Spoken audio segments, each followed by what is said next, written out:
Newest Anthony Edwards 1, highest basketball shoes. Mabibili lamang sa halagang 4,100. I-click lamang ang link sa comment section. Hindi mapigilan ni Tyrese Haliburton ang kanyang kasiyahan matapos pangunahan ng Indiana Pacers sa Eastern Conference Finals. Tinalo ng Indiana ang New York Knicks sa Game 7 upang kumpletuhin ang kanilang epic series comeback matapos silang mahulog sa 2-0 deficit. Matapos ang panalo, nakuhanan sa kamera si Haliburton na sumisigaw sa tuwa habang papunta sa locker room ng Pacers. Kitang-kita ang kanyang ngiti, hindi maitago ang kanyang kaligayahan sa kanilang kahangahangang tagumpay. Walang nag-akala na makakarating ang Indiana sa East Finals, ngunit pinatunayan nila na mali ang mga kritiko sa pamamagitan sa paglalaro ng konsistenteng basketball. Bukod pa rito, nanatili silang malusog at ipinakita ang kanilang lalim sa buong serye. "Come on, yes, yes!" sigaw ni Haliburton. May dahilan si Tyrese Haliburton para maging masaya. Bagamat nahirapan siya sa karamihan ng serye, naglaro naman siya sa pinakamagaling nitong Lunes upang tiyakin na ang Pacers ang uusad sa susunod na round. Nagtapos ang All-Star guard na may team high na 26 points kasama ang 4 na rebounds at 6 na assists. Nagkaroon din siya ng isang steal at block at 2 turnovers lamang. Bukod pa rito, si Haliburton ang may pinakamataas na plus-minus sa laro na may plus 21 na nagpapakita kung gaano siya kahalaga sa laro. Si Haliburton ang may pinakamataas na plus-minus sa laro na may plus 21 na nagpapakita kung gaano siya kahalaga sa laro. Kung wala siya, hindi tiyak kung kaya ng Pacers na talunin ang Knicks gaya sa ginawa nila sa kanilang 130-109 na panalo. Bukod sa kahangahangang laro ni Tyrese Haliburton, isa sa pinakamalaking dahilan sa panalo ng Pacers ay ang kanilang mainit na shooting. Ang Indiana ay nagliyab mula sa 3-point line at hindi mapigilan ng short-handed Knicks. Nagtala ang Pacers ng 67.1% shooting clip mula sa field na isang NBA playoff record.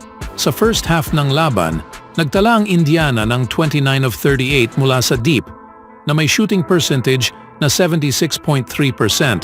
Ito rin ang pinakamataas sa playoffs simula nang magsimula ang play-by-play era noong 1997-98.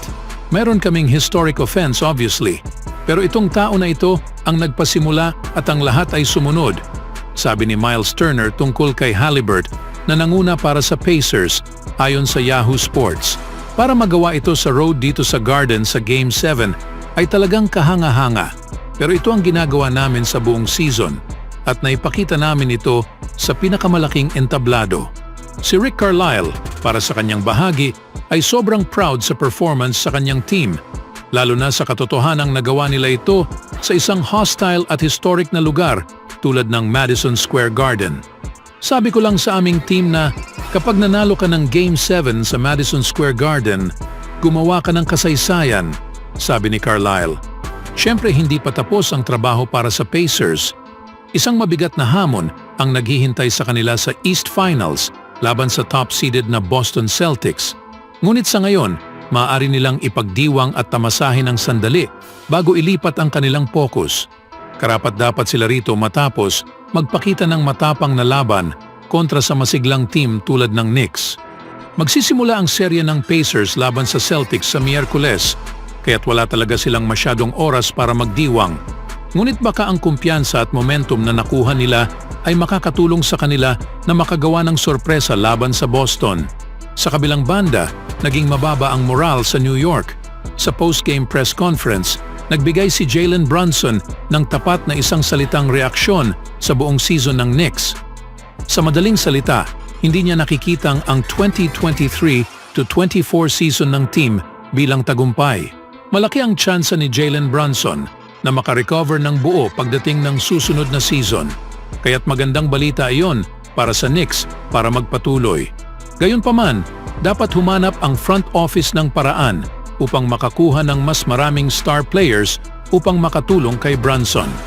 Ang pagkuha ng isa pang star player ay maaaring magbigay ng malaking pagbabago sa team dahil biglang mas lalakas pa ang star na kasamang maglaro si Julius Randle. Bukod pa rito, ang mga tulad nina OG Anunoby at Donte DiVincenzo ay malaki ang magiging pakinabang bilang mga high-end role players. Ano sa tingin niyo mga kaibigan? Sa ibang Game 7 naman mga kaibigan, nagtagumpay si Anthony Edwards sa kanyang pangako muli na magiging isang Game 7 of all time ito sa kasaysayan ng NBA. Sa kabila sa kanyang mabagal na simula, na overcame ng Timberwolves ang 15-point halftime deficit sa second half, ang pinakamalaking comeback sa isang Game 7 sa kasaysayan ng NBA playoffs, kahit nasa likod sa mahinang panimula ni Edwards na may 4 na puntos, 8 rebounds at 3 assists sa halftime. Ngunit nagtapos na may 16 puntos, 8 rebounds at 7 assists. Ngunit ang kanyang epekto ay hindi maitatanggi kahit na sa kanyang 6 of 24 shooting na kasama ang 2 for 10 sa 3-point performance. Habang tumatakbo ang oras, nag-dribble si Edwards sa bola patungo sa kabila at naglaan ng oras upang magpaalam sa crowd. Nakuha ng Wolves ang 23 points mula kina Karl Anthony Towns at Jaden McDaniels at patungo na sila sa Western Conference Finals sa unang pagkakataon sa loob ng 20 years.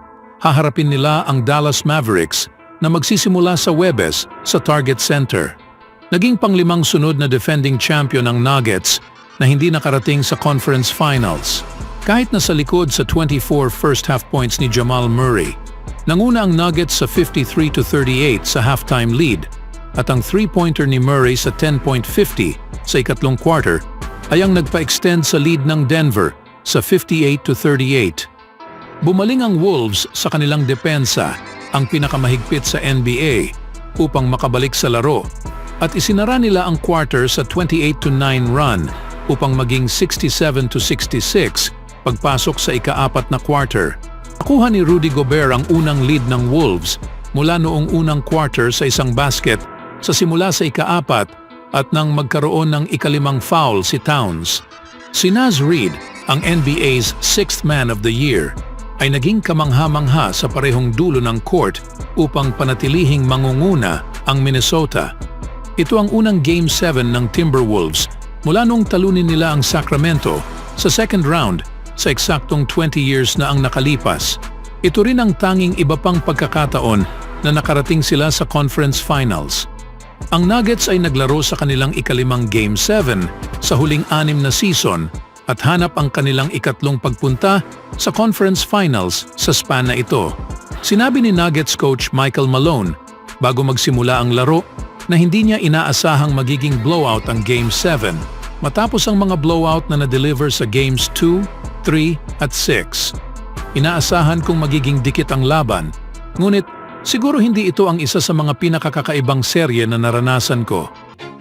Always do it on my own, so I gotta get through it. And the only thing I know is to love what I'm doing. Never give up, never slow, till I finally prove it. Never listen to the no's, I just wanna keep moving. Keep my head up when I act, head up that's a fact. Never looking back, I'ma keep myself on track.